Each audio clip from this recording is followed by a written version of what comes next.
Hi, my name is Connor Cruz, and I will be debating why the assassination of Qasem Soleimani was positive for national security in the Middle East. Okay, so to start, Soleimani was an Iranian general who was in charge of Iranian operations in at least four countries, if not beyond. So on January 2nd, 2020, President Donald Trump ordered a game changing U.S. military attack that killed Soleimani, the head of the Islamic Revolutionary Guard Corps elite, the Quds Force. Among other military officials at the Baghdad International Airport early that morning, Soleimani was killed alongside. So, why did it have to be done at this time? Well, just a few months prior, in April 2019, the State Department announced that Iran was responsible for killing roughly 608 U.S. troops during the Iraq War. Soleimani was the head of the Iranian and Iranian backed forces carrying out those operations, killing American troops. According to the State Department, 17% of all deaths of U.S. personnel in Iraq from 2003 to 2011 were directly orchestrated by Soleimani. Concurrently, Soleimani and his shadowy Quds forces were preparing a series of attacks against the United States' diplomatic and military assets. The Pentagon confirmed that the newly deceased terrorist was also in the process of coordinating activities with pro-Tehran militias throughout the region, including in Lebanon and Iraq. Trump had to take military action to stop these forces from attacking our assets.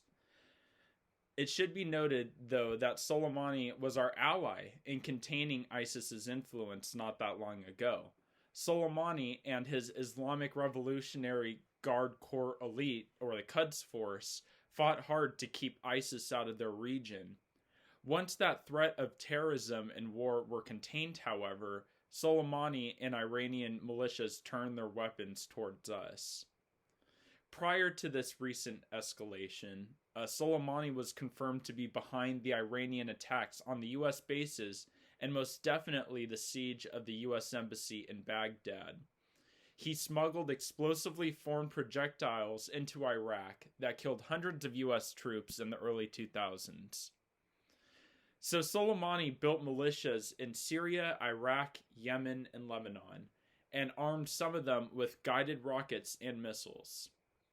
He maintained the murderous Syrian president Bashar al-Assad in power as he gassed and barrel-bombed his largely Sunni population into submission.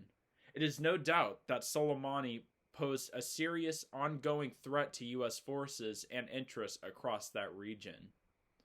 Soleimani was also the public face of these oppressive efforts and a powerful figure among Iran's hardliners.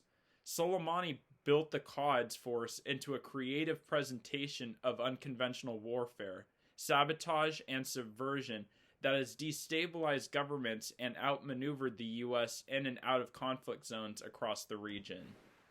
It took an evil genius such as Soleimani to make all this happen, a public figure with charisma and access to Iran's supreme leader. His absence will be sorely felt among the ranks of the Quds Force, Iranian hardliners, and the militias he helped build and sustain. This is the bottom line. Soleimani has, in fact, served as one of the major, worst, and most brutal terrorists in the world. It should never be forgotten that even before he fought against ISIS, his intention was always to sow terror against American forces.